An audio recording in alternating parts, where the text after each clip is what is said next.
Well, it is finally the time of year where it's warm again. And at least here in the northern hemisphere, we're in mid spring to late spring, and so therefore it's time to get out again. And for a lot of people, I would say it's also time to go barefoot again, especially for kids. So, how can a guy who hasn't walked in 40 years know anything about the benefits of going barefoot? Well, stay tuned and you will find out. Welcome to a unique quad life. So, if you've been following my channel, you know I go barefoot all the time. And as of this recording, it has been over 5 years since I have worn footwear. And there's several reasons for that. One, I have a lot fewer muscle spasms. And two, I get fewer red spots or any kind of pressure sores. Three, it's also a way that I can kind of do a gospel outreach. If someone asks why I'm barefoot, well, I can go to Moses and say the first thing that God said was to take off his shoes, and then later on gave him the Ten Commandments. So these are all some reasons anyway why I go barefoot. But probably for more than 25 years now, I've been researching the benefits of going barefoot, and especially where it relates to kids.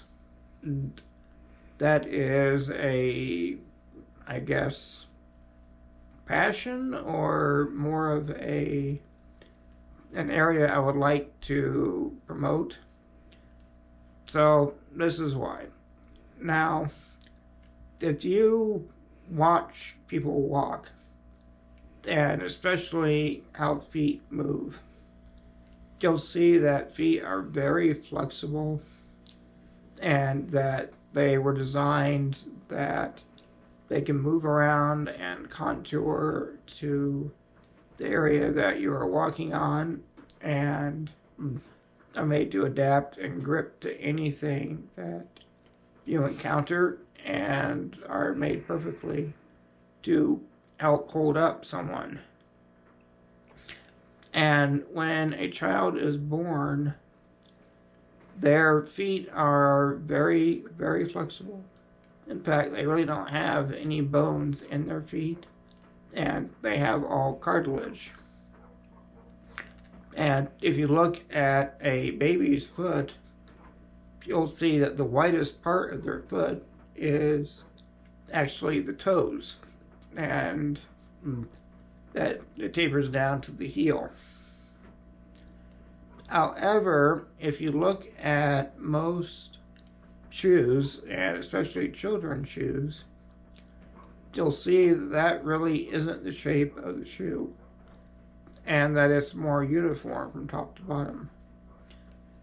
So therefore, we make it so that we make our feet to adapt to this shape of the shoe instead of the other way around. And the key is therefore not be in footwear. So as a child grows, their feet develop and the cartilage goes into bones that will stay through adult life. And I've seen some studies that say that child's foot will develop up through age 8 and into coming to cartilage to bone. However, as any parent can probably tell you, children's feet grow all the way through their mid to late teens at least. That they're getting bigger and they're always having to get different footwear because of it. So some studies say that a child should always be barefoot up to age 4 at least. But I would encourage that a child needs to be primarily barefoot at least until their late teens. Because as they develop and move, then everything can spread and move around. So when a person walks, if they're barefoot, as they should be, the toes spread out and take the weight of the body and have it cover more of an area of the foot. Also, when running, if you look carefully, you'll see that someone barefoot, that they land more with the front of their foot, and that way the weight is more slowly put on the foot and then up to the leg as designed. However, that is not possible when doing with shoes. That it's made that you land with your heel first, and that makes kind of a improper shock all the way up the leg, and therefore it makes more problems later on. Also, looking at most shoes, you can see that people are standing on ramps, that the heel is higher than the toe. So therefore, just standing means that the foot is at a constant angle. And because of this, the ankle has to accommodate being at that angle, as well as knees, hips, and back. And this all makes for problems later on in life. And another reason that we need to be barefoot. Now, people will say that, well, kids can't go barefoot because they'll have all kinds of problems of stepping on this or that. Well, when a child is young, then yes, there are more areas that you will need to maybe watch on where they're walking. But most of the time around the house, it's not a problem, as well as playgrounds are generally made for kids and have safe areas to be walking in. And at playgrounds especially, you can see that children's feet are better for gripping and climbing, that they can wrap around whatever they are climbing on better than if they have shoes on. Also, other problems like athlete's foot or some kind of fungus, well, these spread in the environment of inside a shoe, of it being dark and usually warm and moist from sweat. Well, this is what helps, say, athlete's foot grow, and the best way to fight against it is to have feet open to air or be bare.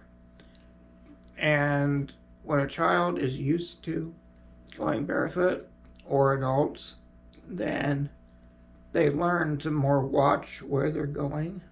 I mean, even I, with not walking, I am careful to watch where I drive and go. And someone, once they are aware of what they're going around and stepping on, that they kind of get a better peripheral sense, that they can see what they're coming onto and know what to avoid if needed. But the only times that I would suggest that the child actually do wear shoes is during extreme temperatures. So, living in Iowa, we do have winter and it's cold.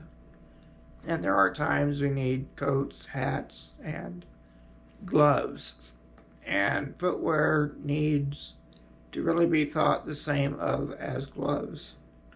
That, yes, there are times you need them, but the majority of the time we really don't. So if it's cold enough that you need all that, then yeah, wear them. But then when you're inside, when it's warm, then take them off again. But like anything, you learn to adapt and you're able to tolerate much more colder or warmer temperatures than you think. And for kids especially that are in school for most of the time, well, school is an excellent place to go barefoot because they're sitting in desks most of the time. And a school building, it's flat floors, and you don't have sharp objects around. So it's a fine place to go barefoot.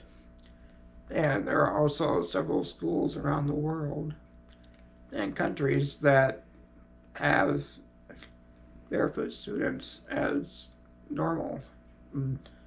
One that I follow in Australia, I've been watching them for years, and most of the kids are barefoot all the time.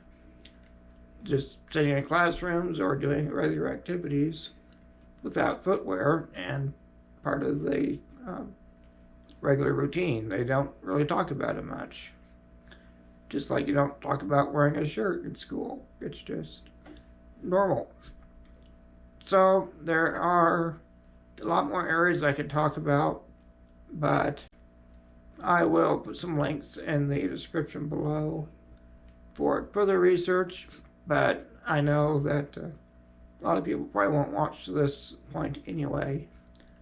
But for now that we have a warmer season again, if you have kids, I would highly encourage them to skip footwear and have the benefits of going barefoot.